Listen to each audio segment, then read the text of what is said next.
السلام عليكم ورحمة الله.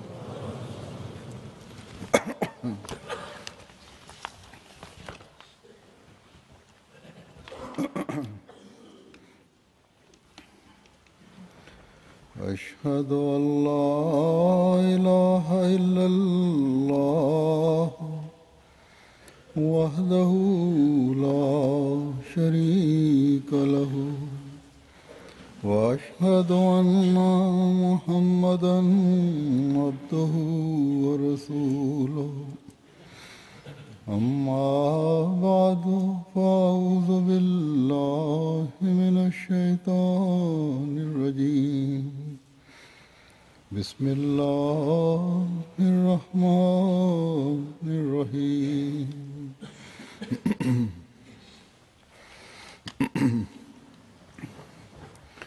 الحمد لله رب العالمين الرحمن الرحيم مالك يوم الدين إياك نعبد وإياك نستعين اهدنا الصراط المستقيم صراط الذين أنعمت عليهم غير المغضوب عليهم ولا الضالين.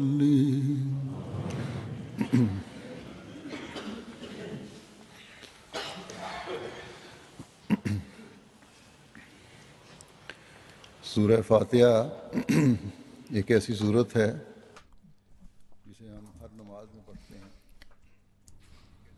Hazur says that Surah Fatiha is such a surah or chapter which we recite in every prayer, where in the hadith many names and blessings have been given to this chapter. There in one narration, this surah has been called Surah As-Salah. Hadrat Abu Hurairah, may Allah be pleased with him, has narrated that the Holy Prophet, peace and blessings of Allah be upon him, stated that God Almighty states that I have divided Salah, in other words Surah Fatiha, between me and my servants into half and half parts. In other words, in one half of the surah, God's attributes have been cited, and the next half of the chapter comprises of prayers for God's servants. Thus, this is the significance that every person who offers the prayer should always keep in view.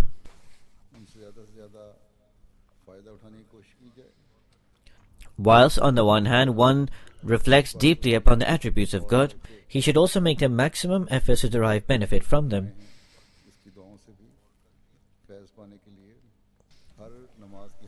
Similarly, he should strive to derive beneficence from the prayers entailed within this chapter by reciting these prayers with great concentration in every rakat or unit of every prayer. It should also be remembered that surah has a deep relevance and association with this era, which is the era of the promised Messiah, on whom be peace.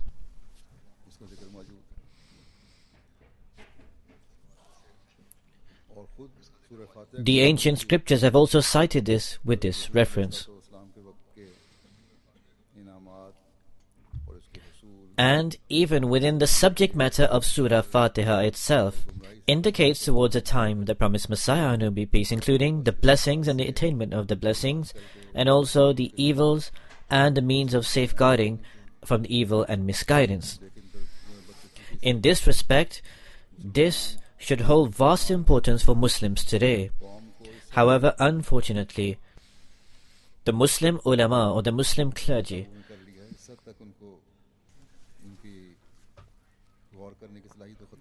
have influenced the Muslims to such an extent and have rendered redundant their ability to think on their own to such a degree that the majority of Muslims are not even prepared to deliberate and reflect on this matter.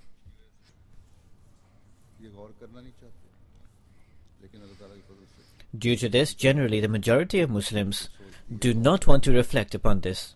However, with the grace of Almighty Allah, there is a denomination of people who do reflect, who do ponder and do realize the importance of the need of the Messiah and the Mahdi. ये लोग जो मौलवी के हाथ चढ़े हुए हैं, ये लोग ये मौलवी और ये नाम नहाद उलमा In short, these people who are in the hands of the mullah sir are being led by these Maulvis and these so-called ulama or religious scholars towards evil and misguidance. इस बात का इजहार कर Therefore, कि sir every Muslim who has a heartfelt pain and passion acknowledges and considers और ये हर जगह में फैलती नजर आ that this is a period of vice, shirk, associating partners with God, and also misguidance, and that this is prevalent in all directions. ये एहसास तो है And that in order to remove all these ailments, a special person of God is required. वो बंदा कहीं आ तो नहीं गया So, this realization is within them. And if it is so, then they should search for that person. Has that person perhaps already arrived? Most surely, that special person of God has arrived. But the majority, as I stated, are following the ulama, the Muslim clergy, and are not prepared to accept him, or, out of fear, will not believe in him. नुमाई लेनी चाहिए The ulama, the Muslim clergy, and the Muslims at large, अपनी जिद छोड़ देनी चाहिए they should seek guidance from God the Almighty हमारा काम पैगाम पहुंचाना है and should give up their obstinacy and stubbornness. पहुंचाते रहेंगे In any case, our task is to convey the message, and inshallah, God willing, we will go on doing so. हजरत सल्लल्लाहु अलैहि वसल्लम के इस आशिक सादिक की तरफ मंसूब होते हैं Alongside this, we Ahmadis, हमें भी who associate ourselves with this true devotee of the Holy Prophet, peace and blessings of Allah be upon him, सूरह फातिहा के मज़ामीन से should strive to increase our perception and spiritual knowledge. Masih मौद We should make every effort to take maximum beneficence from the subject matter entailed within Surah Fatiha. In light of the way the promised Messiah, on whom be peace, has elucidated this subject in various places of his writings, and has clearly expounded the subject matter entailed within. को समझने की कोशिश करें Surely this places a responsibility upon us to try and comprehend this, अपनी ज़ात पर to make efforts to perceive it, करके इससे फैज़याब हो सकें so that we can apply the subject matter entailed within on our own selves and seek its beneficence. आप अलैहिस्सलाम की सूरह फातिहा At this time, in the words of the promised Messiah alayhi salatu wassalam, on whom be peace, आयत है अल्हम्दुलिल्लाह I will present the commentary on the second verse of Surah Al-Fatiha after Bismillahir Rahmanir Rahim, that is Alhamdulillah Rabbil Alameen. All praise belongs to Allah, Lord of all the worlds. को मुख्तलिफ The promised Messiah, on whom be peace, has elucidated the various subjects inherent in this verse in different ways. इस आयत के बारे में वो I have collected just a few references. आपके इल्मी और रूहानी These are but a few aspects. By the promised Messiah, on whom be peace, ही आपने फरमाई from amongst the intellectual and spiritual treasure provided by him, सिर्फ इससे एक आयत and that he has indicated towards. यकीनन Aside from this, there are countless numerous other references of the promised Messiah alayhi salam in relation to this chapter. Most surely, reading and listening to this increases one's spiritual knowledge and perception. इंसान पहुंच सकता However, just reading this once cannot take a person to the depths of the meaning entailed therein, and nor is this possible at all. तभी हम ज़माने के इमाम In order to understand and comprehend this, one must study on his own as well. Then alone will we acquire the true knowledge and perception of the spiritual treasures provided by the promised Messiah, on whom be peace, and we will be able to derive benefit from it. हज़रत मसीह अलैहिस्सलाम ने Briefly explaining the verse, Alhamdulillahi Rabbil Alameen, all praise belongs to Allah, Lord of all the worlds, the promised Messiah, alayhi salatu wassalam, on whom be peace, states, जमीय सिफात Alhamdulillah, all praise is due to the rightfully worshipped being, who combines in himself the aggregate of all perfect excellences. हम Hazur says, in other words, उस वो अल्लाह ताला all praise, all glory तमाम सिफात पे जिसमें तमाम सिफात is due and applicable only to God Almighty. अल्लाह ताला ही है जिसमें इन सिफात का All attributes are combined within God the Exalted, and it is Allah the Almighty alone in whom are found all attributes to their perfection. The promised Messiah, on whom be peace, continues, हम पहले भी बयान कर चुके हैं who combines in himself the sum total of all perfect excellences, and whose name is Allah. We have stated before that in the language of the Noble Quran, Allah is that perfect being who is rightfully adored, combining in himself all perfect attributes, and is free from every defect. और तमाम किस्म की Hazur says, the sum total of all qualities and attributes are found within God, उनसे वो पाक है and God the Almighty is free and pure from all shortcomings, defects and flaws. तमाम फैज़ जो हैं उसी से फूटते हैं The promised Messiah alayhi salam continues that God is one, without associate, and the source of all beneficence. अपना नाम For Allah, the Exalted, has in His holy word, the Noble Quran, made His name Allah, and He has made His name Allah comprehensive of all His other names and attributes. Hazur says, that is to say, the name Allah possesses within it वो मौजूद अल्लाह के नाम the attributes and qualities of all other names and attributes. सिफात हैं दूसरी वो पाई जाती हैं So within this one name Allah is contained all other attributes and names of God. The promised Messiah, on whom be peace, continues, को बवजह मौसूफियत तामा and God has not accorded that status to any other name. इन सिफात का The promised Messiah, on whom be peace, continues, तमाम सिफतों पर दलालत है that because His name Allah is comprehensive of all His other names, the name Allah has primacy over all the other names of which it is comprehensive, since it is the sum total of all names and attributes. Therefore, it combines in itself all the perfect qualities. Hazur says, that is to say, this word and this name Allah possesses and gathers within it all other names and attributes to their perfection and comprehension. The promised Messiah, on whom be peace, says, the meaning of Alhamdulillah, or the summary of Alhamdulillah, then is that every type of praise, whether relating to external aspects or whether relating to internal realities, whether relating to inherent excellences or as manifested in natural phenomena, is due exclusively to Allah. No other shares in it. In addition, whatever true praise or perfect excellence the wisdom of the wise can imagine, Hazur says, that is to say, इंतहा तक कोई पहुंच सकते हैं however much praise and glory can be bestowed on one, या फिक्र whatever extent of excellence and heights of it one can reach to, वो सब खूबियां अल्लाह however much one can contemplate and ponder, खूबी नहीं all these attributes are found in Allah the Supreme. The promised Messiah alayhi salam continues, there is no excellence of which sane reason can contemplate the possibility of, but which Allah lacks like an unfortunate person. Hazur says, this is impossible. Any virtue or good quality a person envisages or contemplates, it is not possible that a person's intellect perceives that there is such and such good quality, but God Almighty be deprived of that. The promised Messiah, on whom be peace, continues, reason is not able to conceive of any excellence which is not comprehended among divine attributes.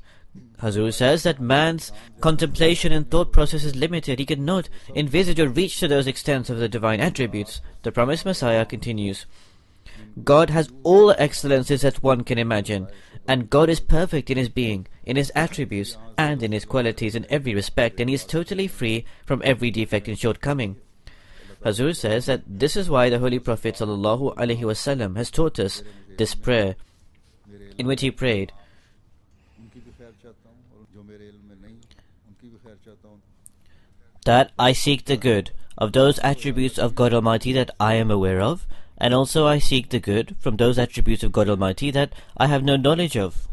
Hazur says, in short, man cannot comprehend all the attributes of God Almighty. अलहम्द के माने बयान फरमाते हुए आप फरमाते हैं After this brief commentary on Alhamdulillahi Rabbil Alameen, all praise belongs to Allah, Lord of all the worlds, the promised Messiah, on whom be peace, writes about the meaning of the word Alhamd. And he writes that it should be evident that hamd is praise which is offered in appreciation of a commendable action of one worthy of praise. Further, it also means lauding one who has done a favor of his own volition, तारीफ इसकी की जाती है and according to his own choice, he bestows a favor upon another.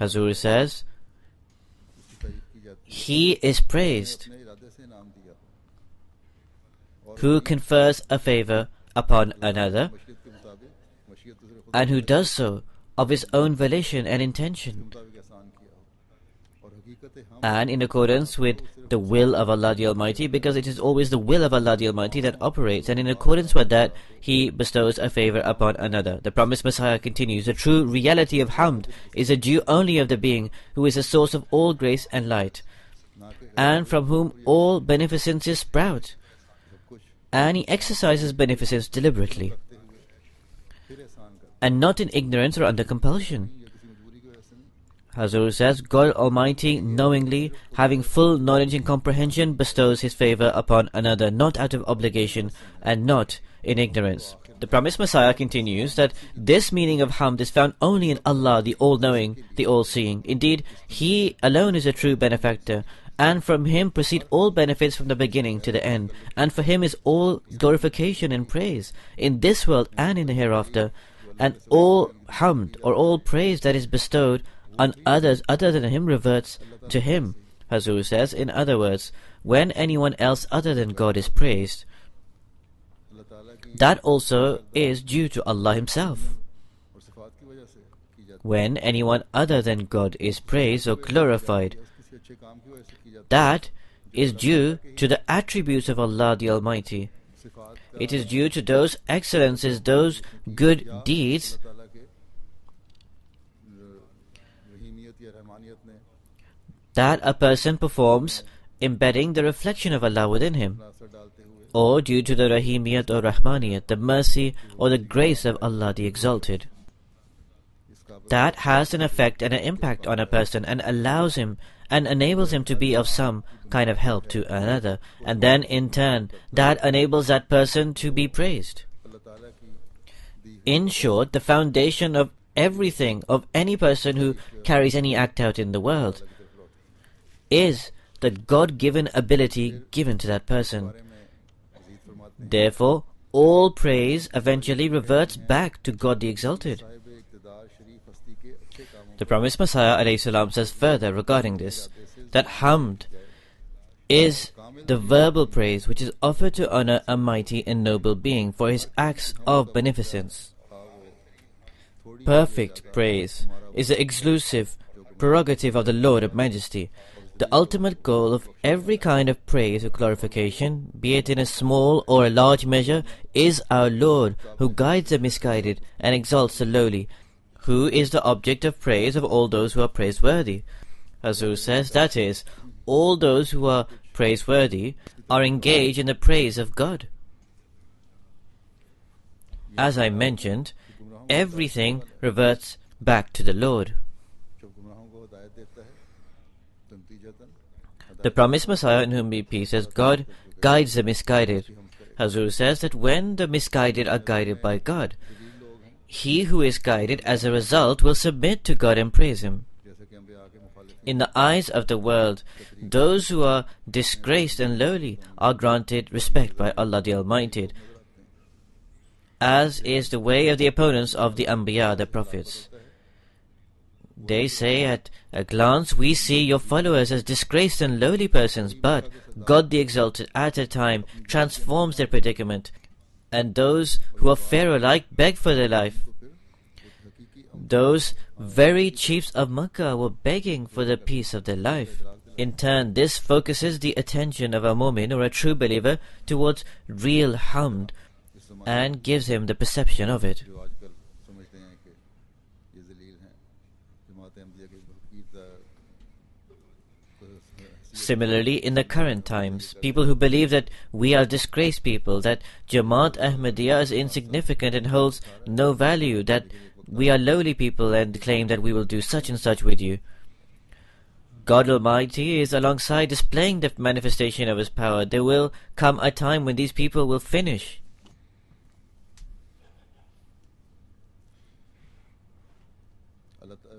खुलासा इसका ये बना कि अल्लाह ताला की हम में ये भी इशारा है कि खुदा ताला कामिल तारीफ किए गए हैं। The summary of this is that in Hamd is indicated खुदा ताला की हमद ही है जो तमाम that perfect praise is due and belongs to God the Almighty, and He also gives perfect praise. And it is the hamd, or the praise of God Almighty, that encompasses all excellences. It is a task of a mu'min or a true believer to seek insight of God's hamd and come into His refuge. उसमें क्या हिकमत है Further explaining the word hamd कि अल्लाह ताला ने and elucidating why Allah the Almighty started the Holy Quran with hamd, He states that Allah commenced His book with the word hamd rather than with the word shukr or the word madh, because the word hamd encompasses the sense of the other two comprehensively and is their substitute par excellence. Further, it also entails correction, adornment, and beautification to a greater extent. As I said, this word also entails beautification and also reconciliation. The promised Messiah, on whom be peace, continues, since the idolaters used to praise the idols without justification, preferring the use of the word hamd, believing those idols to be the sources of favors and bounties. In addition, their mourning females vied with one another in boastful enumeration of the valorous deeds of their dead in battlefields. Hazur says, that is, those idols were proudly mentioned. The promised Messiah ﷺ says, both in the battlefields and at banquets, they praise those idols in the manner in which Allah, the bestower, the guardian and the guarantor should be praised. Similarly, Alhamdulillah is the rebuttal of all who associate partners with Allah and furnishes an admonition for those who use their judgment. In these words, Allah reproaches the idol worshippers, the Jews, the Christians, and all those who associate partners with Allah the Exalted, as if He was saying, O people who associate partners with gods, why do you glorify your associate gods? Why do you magnify your ancestors? Are they your lords who sustain you and your progeny and your children? Or are they the compassionate ones who treat you mercifully, who ward off your calamities, avert evil and affliction? Or are they those who safeguard the good that has been your lot, or who wash off the dirt of your sufferings, and cure you of your diseases?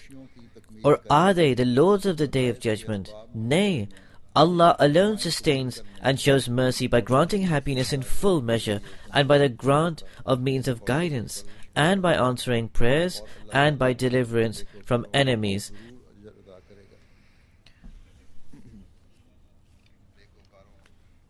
And He shall certainly reward those who work righteousness.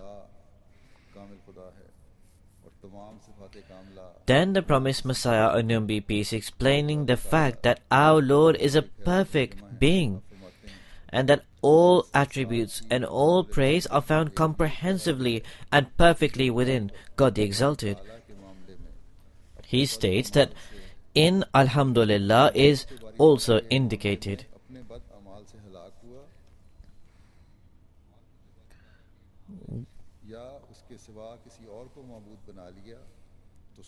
One who perishes for lack of his cognition of Allah the Supreme through his misconduct or by taking some other than Him as his God, in truth perishes because of his disregard of His excellences, his failure to contemplate His wonders, and his neglect of all that is due, as is the way of those who are the devotees of falsehood. Hazur says that such persons do not acquire insight into the being of God Almighty and so are perished, because they make others into their gods. Those who consider that certain persons possess the excellences of God the Exalted,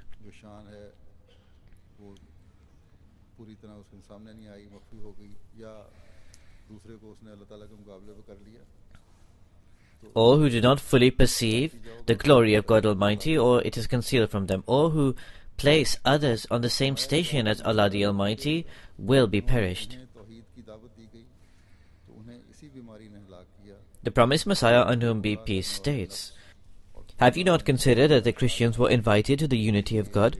But it was this disease that brought about their ruin. Their erring selves and their beguiling passions drew them to the worship of a servant of Allah as their God. अल्लाह ताला के कमाल और उसकी सिफात ज़ातिया को भूल गए. They drank deep of misguidance and ignorance, and forgetting the excellences of Allah the Supreme and His attributes, they invented for Him sons and daughters. Had they pondered the attributes of Allah the Supreme and the excellences that are worthy of Him, their insight would not have failed them, and they would not have perished. की मार्फत के बारे में गलती से बचाने वाला कानून ये है. That is why Allah the Supreme has warned us here that to safeguard ourselves against error in respect of a true concept of Him, we must ponder His excellences fully, and should seek out His appropriate attributes. बार-बार दोहराया जाए.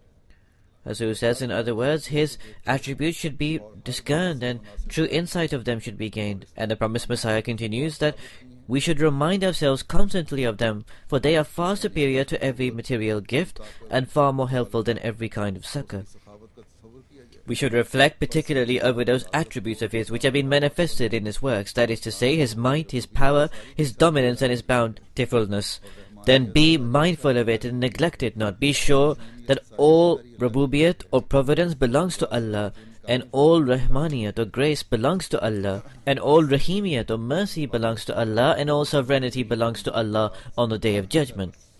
और मुवाहिद मुसलमानों Therefore, O those who are being addressed, withhold not therefore your obedience from your sustainer, and be of those who submit themselves wholly to the one Lord. प्यार करने और अपनी This verse also connotes that Allah the Supreme is far above suspicion of weakness or shortcoming, such as the assumption of a new attribute on the decline of another attribute, or a change in his state of dignity, or developing a defect, or any kind of renewal or rehabilitation. Hazur says that is because there is no shortcoming possible in Allah the Almighty. It is not that He had some defect before which He rectified after. There can be no possible flaws in Allah the Almighty. The promised Messiah ﷺ continues, "On the contrary, to Him belongs all worthiness of praise in the beginning and in the end, manifestly and covertly, forever and evermore. Whoever says aught contrary to this repudiates the truth and is a disbeliever." Hazur says, Allah the Almighty is pure and free from all shortcomings. One who does not ascertain true discernment into the attributes of Allah the Almighty falls into the pit of destruction.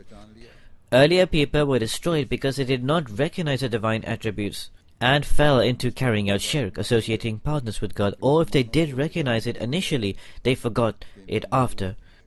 The promised Messiah, on whom be peace, then elucidates the teaching provided to the Muslims, आप फरमाते हैं कि अल्हम्दुलिल्लाह के अल्फाज में that their God is He to whom belongs all praise. और उनसे पूछा The promised Messiah ﷺ says, in the wording Alhamdulillah, Muslims have been taught that when they are asked that who is your Lord, जिसके लिए then every Muslim must necessarily say that my Lord is the one to whom all praise is due, and there is no excellence or power but that is found in Him in perfection. अल्हम्दुलिल्लाह मुंह से कह देना काफी नहीं. The promised Messiah ﷺ then says, be not therefore of those who are apt to forget. Hazur says, that is, to just verbally profess Alhamdulillah is insufficient. Whenever you state Alhamd, immediately your thought should lead towards the fact that I have a God, I have a Lord who I worship, फिर and I worship the God because He is my Allah, He is my Lord. आप फरमाते हैं एक जगह ये सूरत को अल्हम्दुलिल्लाह से शुरू किया गया है जिसके ये मानी हैं कि हर एक The promised Messiah, on whom be peace, then states in one place, this surah or chapter begins with Alhamdulillah, which means that all praise and all glorification belongs to that being named Allah. उसे और इस फिक्रा अल्हम्दुलिल्लाह से इसलिए शुरू किया गया है कि असल मतलब ये है कि खुदा ताला This chapter begins with the phrase Alhamdulillah because this is inspired by the purpose that the worship of Allah the Supreme must be characterized by the fervor of the soul and a strong inclination which is immersed by love and ardor which cannot well up unless it is established that the object of worship is a being possessing all perfect excellences that inspire the heart spontaneously with admiration. It is evident that comprehensive praise is inspired by two qualities: one, the perfection of beauty, and two, the perfection of beneficence.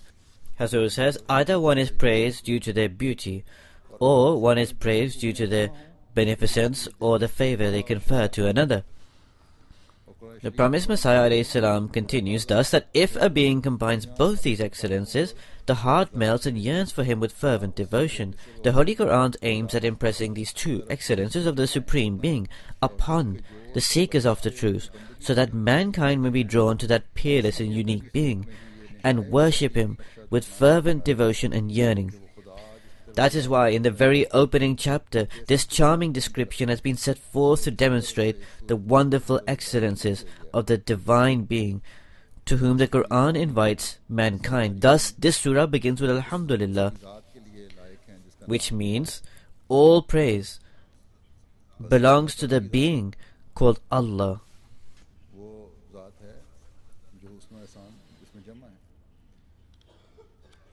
Therefore the being of Allah the Exalted is such which combine both beneficence and beauty. For this reason, this chapter begins with Alhamdulillah. The promised Messiah ﷺ has explained in great detail what Allah's beauty actually means and what Allah's beneficence entails, but this is a subject in itself. I should just briefly explain it here. Allah's beauty entails that all excellences are found in Him, as has been explained already, that the sum total of all perfect attributes are possessed by God the Almighty.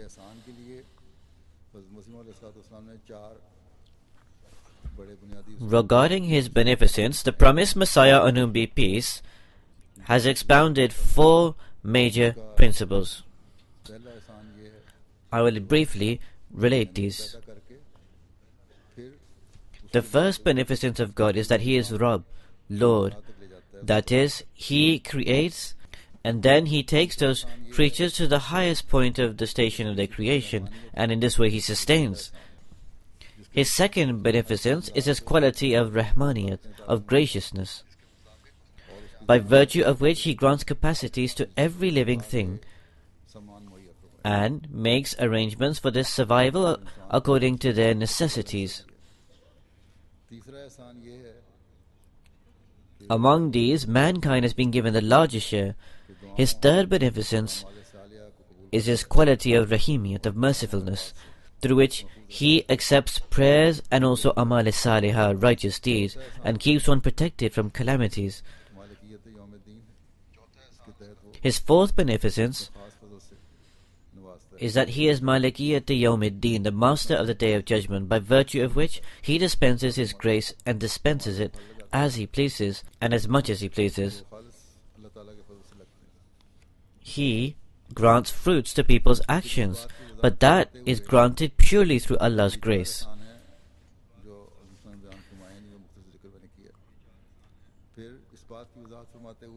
Therefore, these are the four beneficences expounded by the promised Messiah ﷺ, which I have briefly related.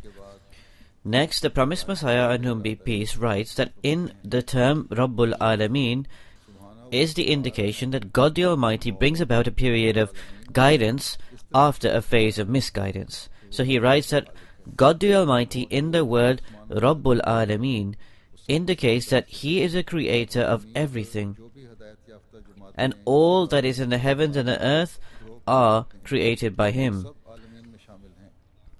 Both the groups of the guided and also the people who are misguided, they are all included within Alameen. At times the Alam, or the realm of misguidance, disbelief, transgression and excess flourishes until the earth becomes full of injustice and tyranny, and people abandon the ways of Allah the Lord of Majesty. Neither do they appreciate the true nature of the relationship subsisting between the Creator and His creatures, and nor do they render that which is due to Him as provider and sustainer. Hazur says, nor do they fulfill the rights of the due of the relationship between man and God, nor do they fulfill the due of God being Rabb. The promised Messiah, on whom be peace, says, the world becomes dark like the blackest night, and faith is pulverized under this affliction. Then Allah initiates another alam, or realm, and the earth is replaced with another earth. And a fresh decree descends from the heavens, and people are granted perceiving hearts and eloquent tongues to render thanks to Allah for His bounties.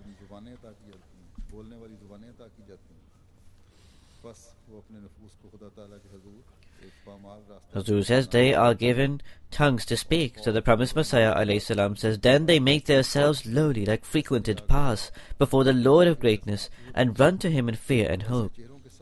Their eyes downcast with modesty, and their faces turning wistfully to the provider of all needs, with the resolve in submissiveness that knocks at the very top of the heights. Hazur says, the promised Messiah, on whom be peace, has mentioned here that God Almighty brings about a new alam or realm, and a new earth is formed from a previous earth. The promised Messiah, on whom be peace, was given a revelation which he received through a vision. He says, in a vision I see that I am creating a new heavens and earth, and then I say that come now let us create humans. Hazur says, in any case, at that time the Maulvis raised a hue and cry that look, the promised Messiah ﷺ is claimed to be God. But the promised Messiah ﷺ responded that I am not claiming to be God. This actually means that God Almighty will create such a transformation through my hand that it would seem as if a new heavens and earth had formed. And such people would be produced who sincerely pray and worship God, and who fulfill the due of being servants of Allah the Almighty, and who recognize the aspects of servitude.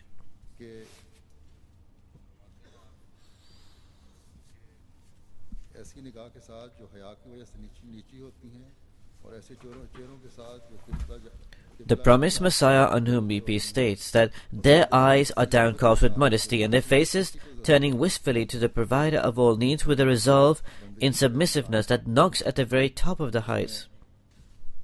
Hazur says, that is, a person discharges a due of servitude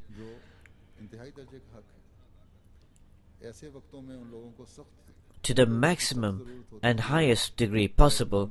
The promised Messiah, on whom be peace, states, such people are needed most when the nadir of misguidance has reached, and through degradation of their condition people turn into beasts and animals.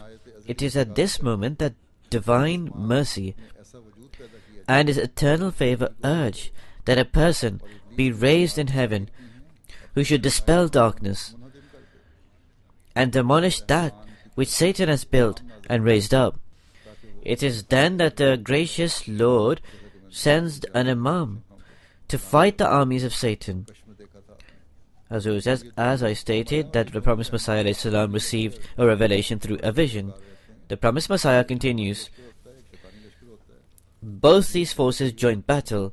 One is the army of the Rahman God, the Gracious One, and one is the army of Satan. And only those perceive them who are gifted with two eyes. Hazur says, that means a person who looks with the eye of insight and discernment, and who truly discharges the right of servitude, and who can identify His providence. The promised Messiah continues, until falsehood is fettered and its mirage-like reasoning is obliterated. Therefore that Imam dominates the enemy and lends constant support to the rightly guided, raising aloft the banners of guidance, reviving the seasons and gatherings of piety.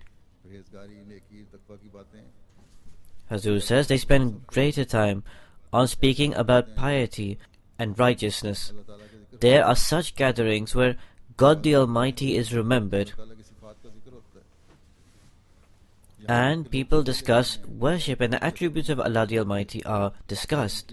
The promised Messiah ﷺ says further, until people come to realize that he has succeeded in capturing the ringleaders of disbelief, fastening hard their fetters, and has rounded up the beasts of falsehood, and has placed halters around their neck, and has destroyed the structures of innovation, dismantling their domes, and has consolidated the word of faith, and strengthened its organization, and has reinforced the dominion of heaven, and has closed every breach. Hazur says, thus today, the new heavens and earth that were created as a result of the promised Messiah, on whom be peace, which we also derive benefit from.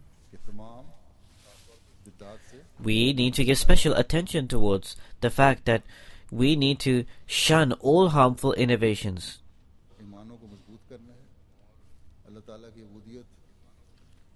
And we need to strengthen our faith.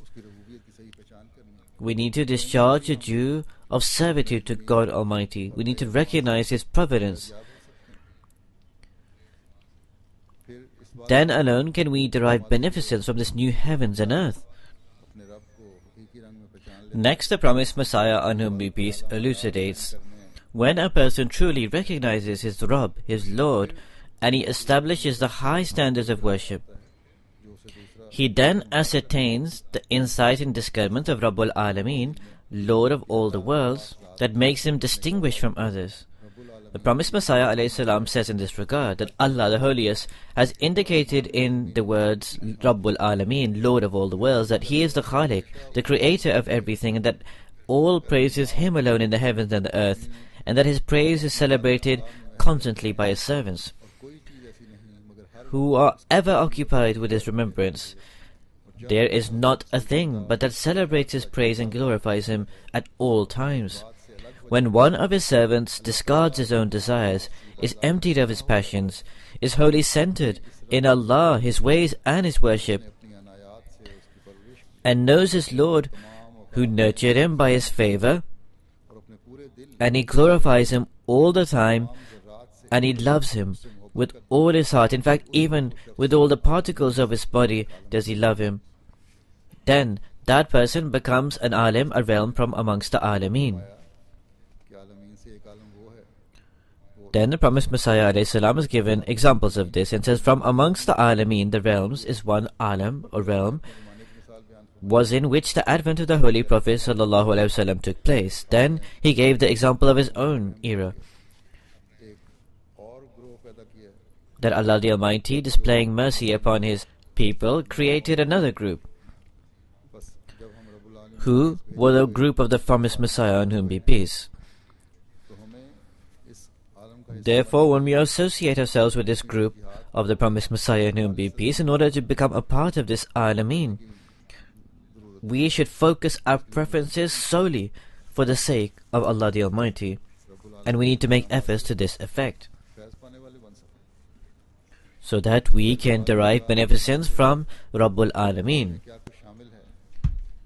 Expounding what is included and also the definition and meaning of Alameen, the promised Messiah, on whom be peace, writes, Alameen means that with the exception of the Creator Himself, every existing thing, whether in the realm of spirits or in the realm of bodies, Hazur says, apart from God Himself, everything else is within the Alameen. The promised Messiah ﷺ continues, whether of earthly creation or like the sun, the moon, or other celestial objects, all of them being Alameen, abiding under the providence of the Lord.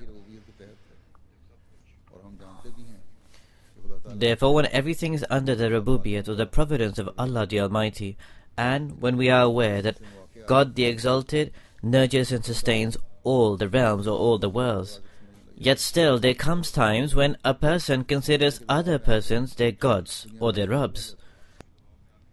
Under the pressure of the society, materialism or worldliness becomes dominant. In such a predicament, a mu'min or a believer needs to immediately self-analyze, and he needs to make efforts to reflect on his own self. And whilst doing so, he should repent and seek forgiveness from God the Exalted, and turn towards Rabbul Alameen, the Lord of all the worlds, so that we can take beneficence from this new earth that we are on and the new heavens which we are under. Then the promised Messiah, on whom be peace, explains how God the Almighty fulfills spiritual needs alongside material requirements. In light of Rabbul Alameen, he states, God is the Lord of the entire universe, as He has provided all the material means for the physical requirements of all kinds of creatures collectively, without discrimination.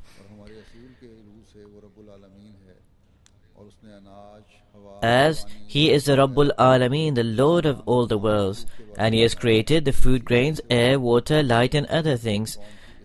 So He has raised time and again reformers for every people to warn and to guide. As is stated in the Holy Quran, وَإِن مِّن أُمَّةٍ إِلَّا خَلَا فِيهَا نَذِيرٌ, that there has not been a people to whom a warner has not been sent. Hazur says, if warners were continuously sent, then a warner was also sent in this time. Expounding the fact that Allah the Almighty's beneficence and grace is not limited to a particular nation, the promised Messiah ﷺ, in light of Rabbul Alameen, says, God Almighty began the Holy Quran in Surah Al-Fatiha, Walhamdulillahi Rabbil Alameen, which means that all holy and perfect attributes are exclusively possessed by God, who is the Lord of the universe. The word Alameen covers all nations, all ages and all lands. This initial verse of the Holy Quran in actuality is a refutation of those who seek to confine the Rububiyyat, the providence, and affairs or the grace of God to their own people, believing that other communities were not created by God, or that after creating them, God had rejected them, or He had forgotten them. Hazur says that, God forbid, God had perhaps forgotten them, or that He had not even created them.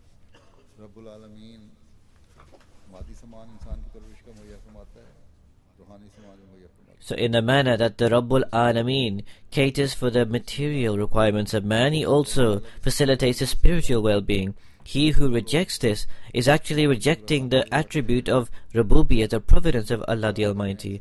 Thus, those persons who recite Surah Al-Fatiha and then reject the promised Messiah, on whom be peace, should reflect upon this. We also, after we have taken the bed, the pledge of allegiance of the promised Messiah, on whom be peace, as I said, we need to strive to advance in our taqwa and spirituality.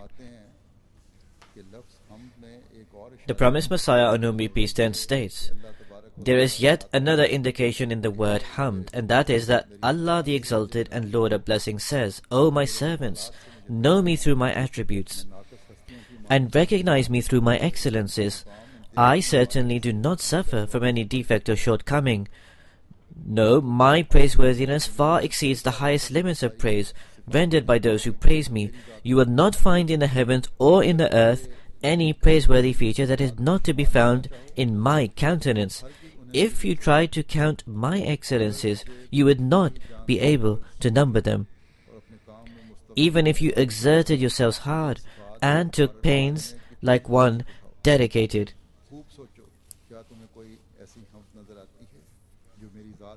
Ponder thoroughly that if you can light upon a praiseworthy merit that you do not find in me, or can discover an excellence that is beyond me and my presence, if you feel that way, then you have no knowledge of recognition of me and are bereft of vision. Most certainly, Hazur says, that is, God continues here to say that, most certainly I am known through my glories and excellences. Hazur says those attributes and qualities and excellences that are recognized and praised. So he continues that, I am known through my glories and excellences, and the heavy clouds saturated with my blessings indicate the plenitude of my bounties. Thus, those who believe in me as comprehending all perfect attributes and all excellences, and attribute to me whatever perfection they observe anywhere, and whatever glory they can conceive of in the highest flights of their imagination, and ascribe to me every grandeur that their minds and vision may observe, and every power that is reflected in the mirror of their thoughts. So, therefore, such are indeed the people who are treading the paths that lead to true recognition of me. They have grasped the truth and they will be successful. So therefore, may God the Almighty keep watch over you and seek earnestly for the attributes of Allah, the Glorious, and reflect over them like deep thinkers. Hazur says, that is, carry out this work with deep reflection, deliberation, and perception. So the promised Messiah ﷺ continues, seek diligently and ponder every aspect of perfection, searching for it in every overt and covert manifestation of this universe. As a greedy person occupies himself incessantly with the pursuit of the object of his desires. Therefore, when you arrive at the comprehension of the fullness of his perfection and begin to perceive his fragrance, it is then that you have found him. This is a mystery that is unveiled only to those who are earnest seekers of guidance. This then is your Lord, your Master, perfect in himself, comprehending all perfect excellences and worthy of all praise. He alone can know him who deliberates deeply over Surah Fatiha, seeking his help with an aching heart. Those who make a covenant with Allah in perfect sincerity, binding themselves fast in perpetual obedience to him, and cleanse their minds of all rancor and ill will, are admitted through the portals of this surah or chapter, and are endowed with inner sight immediately.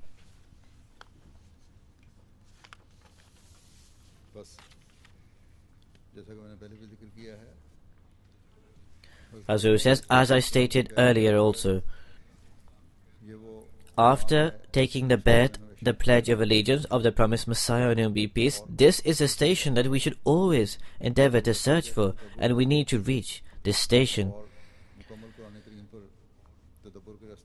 The ways to deliberate on Surah Al-Fatiha and the ways to reflect on the Holy Quran in totality can indeed be attained through the guiding principles alone of the promised Messiah on whom be peace.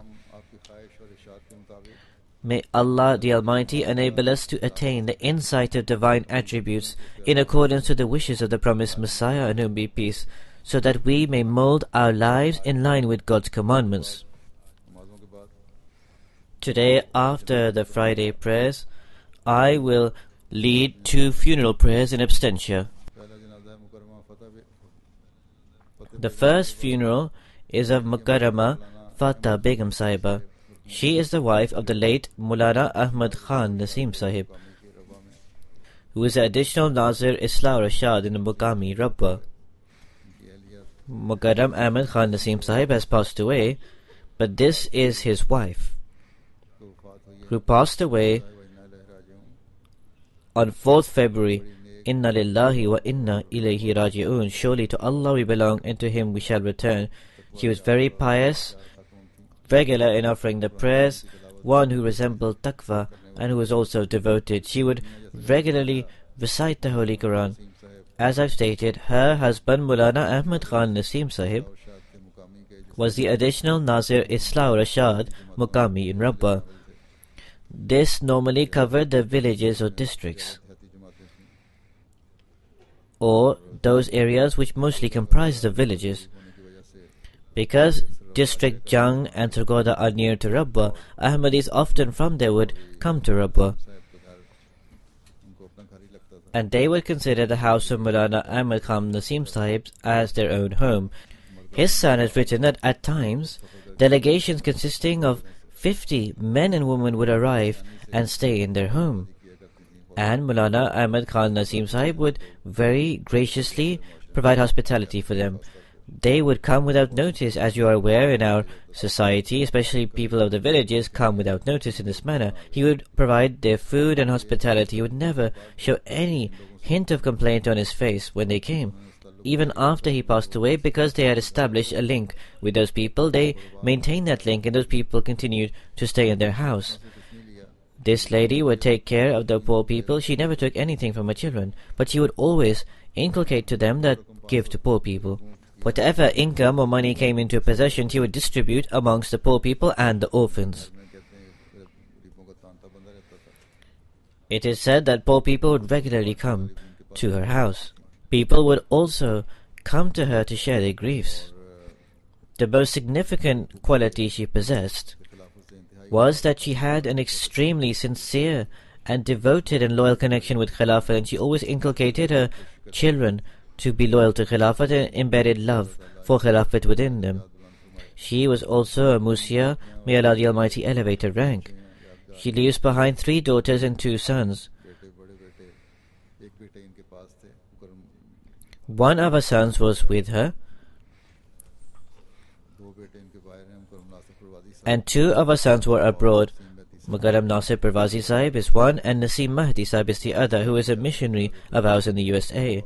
Parvazi Sahib could not attend the funeral, and nor could Naseem Mahdi Sahib, due to certain reasons. इनको सबको May Allah the Almighty grant all of them endurance and solace and patience.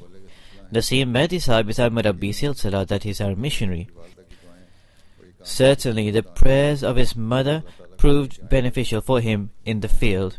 May Allah the Almighty enable him to continue benefiting from our prayers. मुकर्रमा हाकिम बीबी साहिबा का जो The second funeral prayer is of Mukarrama Hakim Bibi Sahiba, who was the wife of Maulvi Ghulam Rasul Sahib Muallim Islah or Irshad, Pakistan. जो 9 फरवरी को तकरीबन She passed away on 9th February 100 साल की उम्र में वफात हुई है at the age of approximately 100 years. Inna lillahi wa inna ilayhi raji'un. Surely to Allah we belong, and to Him we shall return. She was also an extremely pious woman who was regular in offering prayers. साथ अपने खामद के Even in extreme financial adversity, she remained alongside her husband.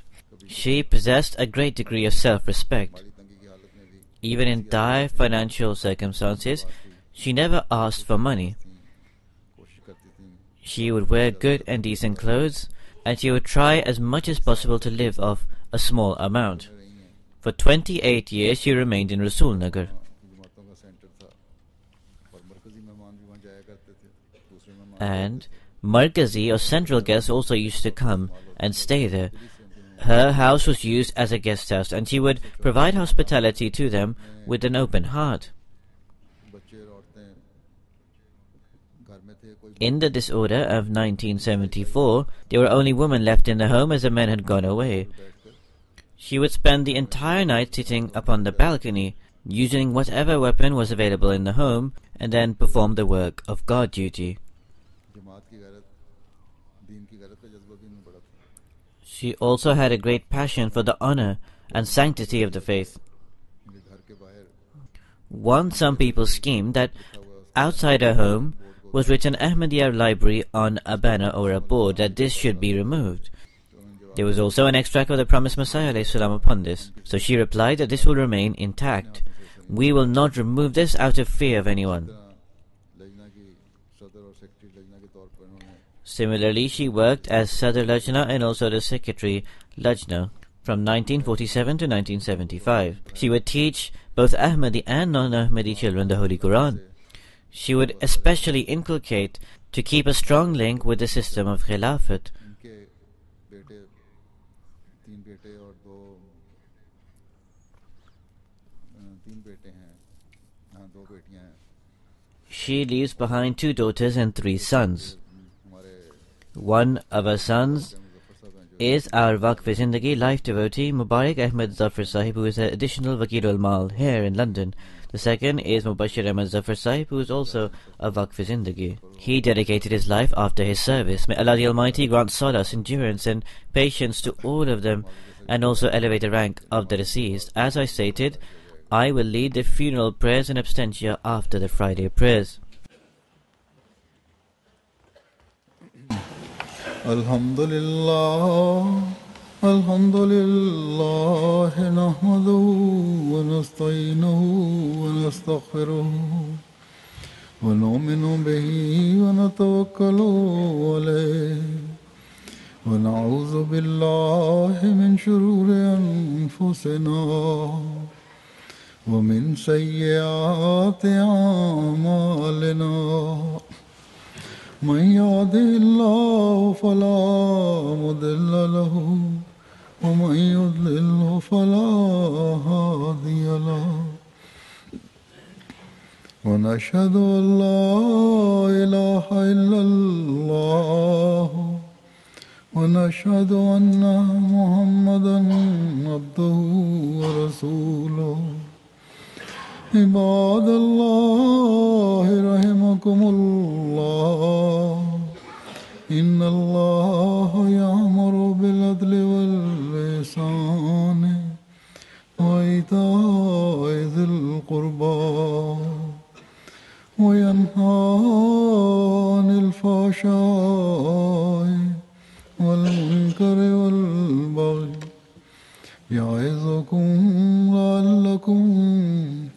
تذكرون اذكروا الله يذكركم وادعوه يستجب لكم ولذكر الله أكبر